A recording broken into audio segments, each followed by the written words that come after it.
Bom dia, graça e paz, que Deus abençoe. Vamos continuar com a nossa mensagem de hoje, mas antes de continuar, eu quero apresentar um livro para vocês, O Desejado de Todas as Nações, capítulo 26. Está sendo muito bom. Você vai aprender como a igreja atrapalha a pregação do Evangelho verdadeiro. Vamos? Lá você vai entender bem melhor, tá bom? Continuando aqui a nossa mensagem, que diz assim: um filho unigênito tem direito à herança de tudo que seu pai possui, assim como nosso Redentor amado, havendo Deus antigamente falado muitas vezes e de muita maneira ao Pai pelo profeta, e nos falou-nos nesse último dia pelo Filho. Não há outro meio de falar com o Pai, não ser por intermédio do seu Filho, a quem constituiu herdeiro de tudo, por quem fez também o mundo. Hebreus capítulo 1, verso 1 a 2. Mas os lavradores, vendo o Filho, disseram entre si: este é o herdeiro. Vinde, matemo-los, e apoderemo-nos das suas heranças. Mateus 21, 38. O único herdeiro de Deus tem o direito a tudo, principalmente ao nome, homenagem e adoração. Por isso ele vai se explicar. O Senhor Jesus Cristo, o divino Filho de Deus, existiu desde a eternidade como pessoa distinta, mas com o Pai. Era ele a excelência, glória do céu. Era o comandante dos seres celestiais. E a homenagem e adoração dos anjos era por ele, recebida como de direito. Isso não era usurpação em relação a Deus. O Senhor me possuiu no princípio do seu caminho, declara ele, e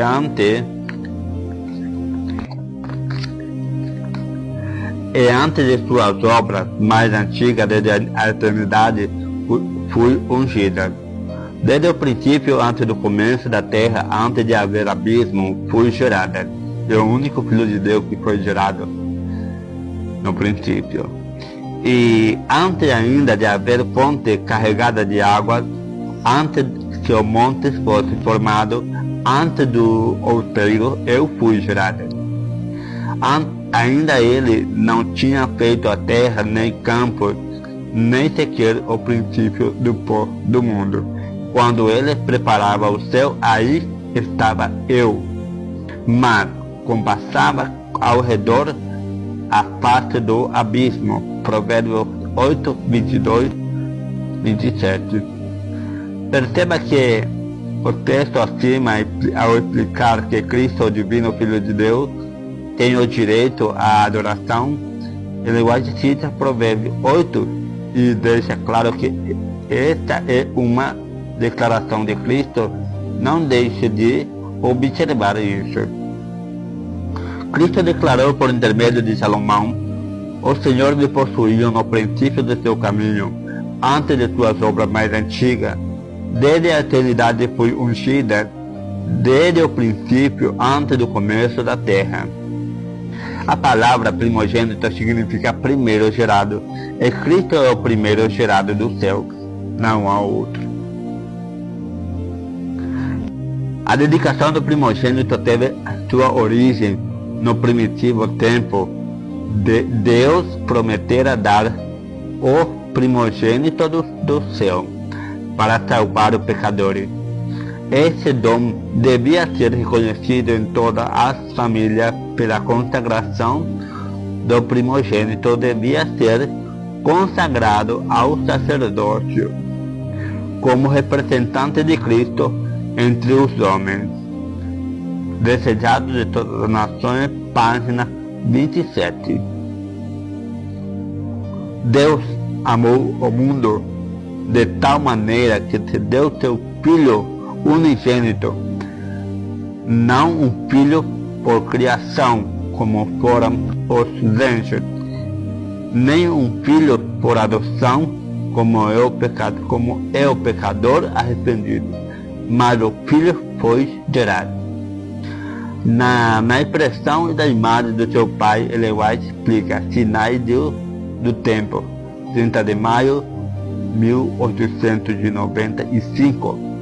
Cristo é gerado do seu Pai, na eternidade, no princípio do seu caminho, ou antes de haver abismo, quando Deus não havia feito nenhum sequer o princípio do pó do mundo. Ele vai ser muito clara quanto a Cristo ser, de fato, a verdade, o Filho unigênito de Deus, o único nascido dele. Quem era Jesus? Ele era o único Filho nascido do infinito. Ele era alto comandante da corte celestial. Ellen White, carta 63, 1895. A palavra gerada traz a ideia de dar forma ao que já existe. Cristo, o Verbo de Deus, é uma parte de Deus, o Pai, pois ele foi gerado, não criado. Ele é da mesma matéria do Pai, assim como Eva é uma parte de Adão, pois foi gerado. Sendo assim, ele é tão humana quanto Adão. Ela é tão humana quanto Adão. Veja como Ellen White é clara quanto a isso. Se bem que o pecado houvesse cavado um abismo entre o homem e seu Deus, uma bondade divina proveu um plano que lançasse um ponto sobre o abismo. E de que material se serviu dele? Serviu ele, uma parte de si mesma. O resplendor da glória do Pai veio ao mundo, manchado e endurecido pela maldição, e mediante seu caráter, mediante seu corpo divino, estabeleceu a ponte sobre o abismo. Nossa alta vocação, página 7. Ainda sobre Cristo vamos abordar mais um aspecto ainda não entendido por algum cristão. Tá? Esta é a mensagem de hoje. Desejo para você um ótimo começo do dia. Que Deus abençoe e uma ótima preparação do santo dia do Senhor. Graça e paz e que Deus nos abençoe.